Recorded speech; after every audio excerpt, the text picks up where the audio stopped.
Ya, masih di Prime Market Highlights, pemirsa. YouTube akan mulai mengecek usia pengguna menggunakan teknologi kecerdasan buatan untuk menghindari anak-anak mengakses konten sensitif dan berbahaya. Adapun saat ini uji coba tengah dilakukan pada sejumlah pengguna di Amerika Serikat dan diharapkan akan diluncurkan secara lebih luas dalam beberapa bulan mendatang. YouTube akan mulai mengecek usia pengguna menggunakan teknologi kecerdasan buatan atau AI untuk menghindari anak-anak mengakses konten berbahaya. Langkah ini merupakan bagian dari upaya yang lebih luas untuk membuat media sosial tersebut lebih aman bagi anak. Adapun teknologi ini dirancang untuk menentukan apakah seorang pengguna adalah orang dewasa atau anak di bawah umur berdasarkan aktivitas mereka di platform. Pengecekan ini terlepas dari tanggal lahir yang mereka masukkan saat mendaftar. Alat ini sedang diuji coba pada sejumlah pengguna di Amerika Serikat untuk saat ini, tetapi diharapkan akan diluncurkan secara lebih luas dalam beberapa bulan mendatang. Jika alat ini mengidentifikasi pengguna sebagai anak di bawah umur, YouTube akan secara otomatis menerapkan langkah-langkah keamanan yang sudah ada pada akun mereka. Langkah tersebut termasuk pembatasan pada jenis konten sensitif tertentu seperti video yang mengandung kekerasan atau sugesti seksual. Adapun sistem ini mengandalkan sinyal seperti jenis video yang dicari dan ditonton pengguna dan berapa lama akun mereka aktif untuk menentukan apakah mereka berusia di bawah 18 tahun. Pengguna yang diidentifikasi oleh AI sebagai anak di bawah umur akan secara otomatis diikutsertakan ke dalam langkah-langkah keamanan platform untuk remaja, termasuk pembatasan jenis konten tertentu, rekomendasi yang disesuaikan, larangan menonton berulang kali jenis konten tertentu, pengingat istirahat, dan menonaktifkan iklan yang dipersonalisasi. Berbagai sumber, IDEX Channel. Pemirsa, dunia smartphone akan kedatangan ponsel ultra tipis dengan desain memukau dan performa tangguh. Ya, pemirsa, Infinix resmi umumkan Hot 60 Pro Plus yang siap meluncur di Indonesia pada 20 Agustus 2025. Infinix resmi mengumumkan Hot 60 Pro Plus, ponsel tertipis di dunia dengan layar 3D curve yang hanya setebal 5,9 mm dan bobot 155 gram. Mengusung konsep Beautiful Beast, perangkat ini menggabungkan elegansi desain, performa tinggi, dan teknologi AI untuk gaming, fotografi, serta produktivitas. Sebagai varian tertinggi di lini Hot 60 series, ponsel ini dibekali layar 3D Curve AMOLED 6,78 inci beresolusi 1,5K melalui upscaling dengan refresh rate hingga 144 Hz. Layar ini dilindungi Corning Gorilla Glass 7i untuk ketahanan maksimal pada mobilitas tinggi. Dapur pacu menggunakan chipset gaming terbaru MediaTek Helio G200 berbasis 6 nanometer dipadukan dengan baterai 5160 mAh dan 45 watt fast charge untuk pengisian cepat. Hot 60 Pro Plus juga menjadi yang pertama di seri Hot yang mengusung sensor Sony IMX882 pada kamera utama 50 megapiksel. Peluncuran Hot 60 Pro Plus diiringi kampanye Beautiful Beast dengan kolaborasi unik antara JKT48 dan Dead Squad. Flash sale ponsel ini akan dimulai 21 Agustus 2025. Berbagai sumber, IDEX Channel.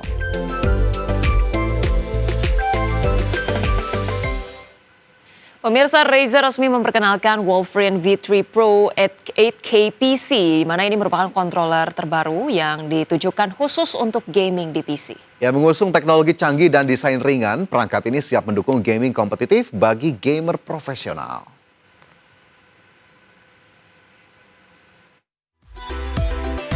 Pabrikan Razer mengumumkan peluncuran Wolverine V3 Pro 8K PC. Controller ini khusus dirancang untuk gaming di PC dan tidak kompatibel dengan konsol game.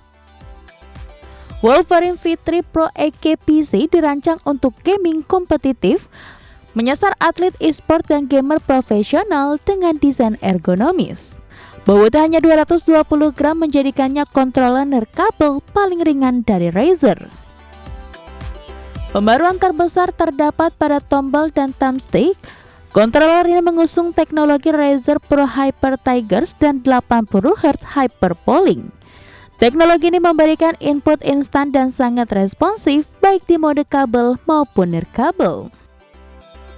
Pada bagian thumbstick, Wolverine V3 Pro 8K PC menggunakan teknologi TMR atau Tunnel Magnetoresistant. Teknologi ini lebih akurat dan tahan lama dibandingkan Hall effect serta mencegah terjadinya drift. Untuk daya tahannya, controller ini dapat digunakan hingga 20 jam dalam sekali pengisian daya. Wolverine V3 Pro EK-PC sudah tersedia dengan harga $199,99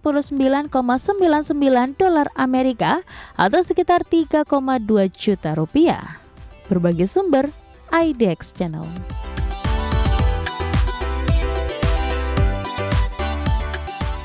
Pemirsa, terima kasih Anda masih bersama kami. WhatsApp menuding pemerintah Rusia berupaya untuk memblokir akses komunikasi aman jutaan warganya. Ya, tuduhan ini muncul setelah Moskow mulai membatasi panggilan di aplikasi pesan populer tersebut. Pemerintah Rusia dilaporkan mulai membatasi sebagian layanan panggilan WhatsApp yang dimiliki Meta Platform, di mana Moskow beralasan bahwa platform asing gagal berbagi informasi dengan penegak hukum terkait kasus penipuan dan terorisme. Meski begitu, layanan pesan teks dan pesan suara WhatsApp masih bisa digunakan pengguna di Rusia. Ketegangan dengan penyedia teknologi asing semakin meningkat sejak invasi Rusia ke Ukraina pada 2022. Sejumlah platform besar seperti Facebook dan Instagram sudah diblokir. YouTube diperlambat dan ratusan denda dijatuhkan kepada perusahaan asing yang tidak mematuhi aturan konten dan data di Rusia. WhatsApp menegaskan aplikasinya bersifat private dan terinskripsi ujung ke ujung serta menolak campur tangan pemerintah terhadap hak komunikasi warganya. Adapun WhatsApp menjadi aplikasi perpesanan paling populer di Rusia dengan hampir 97 juta pengguna bulanan per Juli 2025. Telegram berada di posisi kedua dengan lebih dari 90 juta pengguna, sedangkan VK Messenger yang dimiliki negara hanya menjangkau sekitar 17 juta orang. Layanan pemantauan daring melaporkan lonjakan keluhan pengguna terkait gangguan WhatsApp, terutama di wilayah Krasnodar, Rusia Selatan.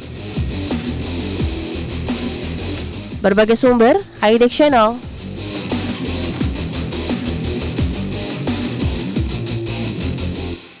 Pemerintahan Presiden Donald Trump dikabarkan sedang mempertimbangkan untuk mengambil saham di Intel. Jika terjadi, langkah ini dapat mengubah peta kekuasaan industri semikonduktor Amerika Serikat dan memperkuat ketahanan teknologi domestik. Pemerintahan Presiden Donald Trump sedang berdiskusi dengan Intel tentang setidaknya memiliki saham di perusahaan chip raksasa yang sedang tertekan.